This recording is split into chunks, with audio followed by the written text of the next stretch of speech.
The sound echoed through the high, ceilinged federal courtroom, bouncing off the marble walls like a rifle shot in a cathedral. Rain hammered against the windows behind the judge's bench, casting streaks of water down the glass like tears falling from heaven. The room held its breath as Chief Justice John Roberts leaned forward, his brow furrowed and lips pressed into a thin line, his fingers folded beneath his chin. The silence was thick, almost holy. In that moment, all eyes turned to one woman, Representative Jasmine Crockett. She stood tall and still at the center of the room, not behind a desk or flanked by aides, but in the full, unrelenting spotlight of national attention.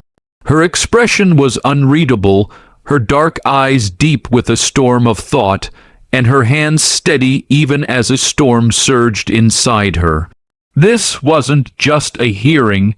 This wasn't just politics. This was legacy. This was justice. This was history in the making.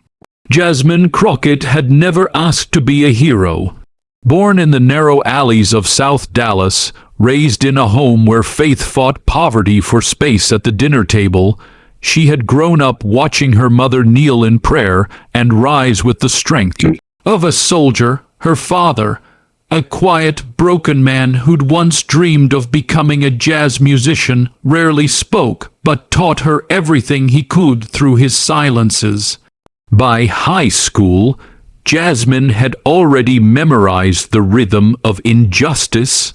She'd seen it in the eyes of teachers who underestimated her, in the school resource officer's lingering stare, in the way her classmates disappeared one by one into the belly of a system that wasn't designed to catch them, and yet she rose, not by accident, not through privilege, but with fire. Her sharp mind and silver tongue carried her to law school, then into the courtroom, then into the gritty corridors of public service. She didn't crave power, she craved impact. When she entered Congress, her reputation preceded her, bold, unfiltered, and terrifyingly smart. But today was different. Today, she wasn't representing just her constituents. She was the voice of something bigger, something fragile, something sacred, truth. The hearing had been called to investigate potential overreach within the federal judiciary, a topic no one had wanted to touch. It was the kind of political landmine that could end careers, destroy alliances, or awaken old, sleeping monsters. The Supreme Court itself, rarely ever questioned publicly, was indirectly on trial, and John Roberts, ever the institutionalist, was watching. Roberts had once believed the court stood above the chaos of partisan warfare.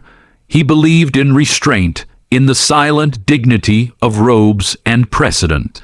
But recent scandals, ethical gray areas, questionable friendships, and political maneuverings had shaken the public's trust in the institution he had devoted his life to defending. So he had come, not because he had to, but because, somewhere deep within, he knew the court needed to listen, too. The room had been tense all day. A dozen representatives had spoken, some with rehearsed outrage, others with carefully worded diplomacy. But nothing had landed. Then it was Jasmine's turn. She didn't raise her voice. She didn't storm or grandstand. Instead, she began with a story. "I remember my first case as a public defender," she said, her voice soft but clear. "My client was a 16-year-old boy named Deshaun. He'd been arrested for stealing a bag of chips. He was terrified, not of prison, he'd already accepted that. He was scared that no one would believe he was worth anything." The room grew still, and the truth is, she continued, he wasn't scared of the judge. He wasn't scared of the law. He was scared of something deeper, that the system, with all its robes and titles, had already made up its mind about him. That justice had become performance. Her voice cracked just slightly, not with weakness, but with the gravity of memory. "That's why this matters, Because when people lose faith in the integrity of the bench, they don't just lose faith in rulings, they lose faith in fairness itself. And when fairness dies, democracy dies with it. She paused, looked directly at Roberts. You have the power to restore that faith, Chief Justice, but you can't do it from the shadows. You can't do it through silence. There was a long pause. In that instant, John Roberts felt something shift inside him. He remembered being a young man, fresh from Harvard, with idealism leaking from every pore. He remembered clerking for the giants of the law, feeling the weight and thrill of jurisprudence. He remembered the day he put on the robe for the first time and believed, truly believed, that he could be a force for good. And now this woman, this voice so raw and undeniable, had reminded him of something he hadn't felt in years. Conviction, real, unfiltered conviction. But the moment wasn't just about Jasmine and Roberts. In the gallery, a quiet figure sat near the back. Marcus Delgado, a young legal aide from New York, watched with rapt attention. He'd been working on judicial reform bills in obscurity, buried in paperwork, invisible. Seeing Jasmine speak, he felt seen himself, inspired. He would later write the framework for one of the most sweeping transparency reforms in Supreme Court history. But that journey started with her voice, echoing in that marble room. Meanwhile, across the aisle, Representative Alan Whitmore, a staunch conservative and longtime critic of judicial oversight, felt an uncomfortable knot in his chest. His own daughter had once been caught in a sentencing disparity for drug possession. She'd gotten lucky. Others hadn't. For the first time in years, he found himself listening instead of defending. The hearing stretched on, but the energy had changed. Jasmine had shifted something intangible but powerful, not just the opinions of those present, but the tone of the national conversation. She had reframed the debate from politics to principle, from scandal to salvation. And when the session adjourned, Roberts stood. He didn't say much, he rarely did, but he stepped forward and offered a small nod.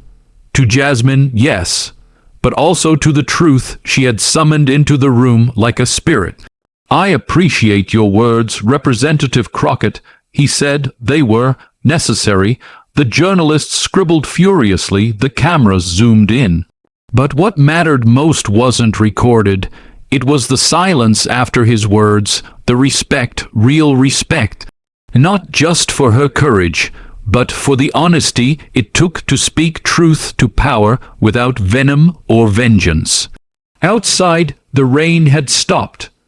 The courthouse steps were slick with water, the sky clearing into a soft golden blue. Jasmine stood at the top of the steps, staring out at the crowd. Reporters swarmed. Microphones were thrust toward her. She could have made a political speech, capitalized, triumphed, but instead she said this: I'm not here to tear down institutions. I'm here to remind them what they were built for. Then she walked away, head high. In the weeks that followed, Roberts quietly met with judicial ethics boards. He championed internal reforms that had been stalled for decades. He used his influence not to protect the status quo, but to renew it. Not because he was pressured, but because he was reminded of the boy with the chips, of the daughter in rehab, of the fire that used to burn in him long before robes and politics dulled the flame, and of the voice of Jasmine Crockett ringing with both pain and purpose.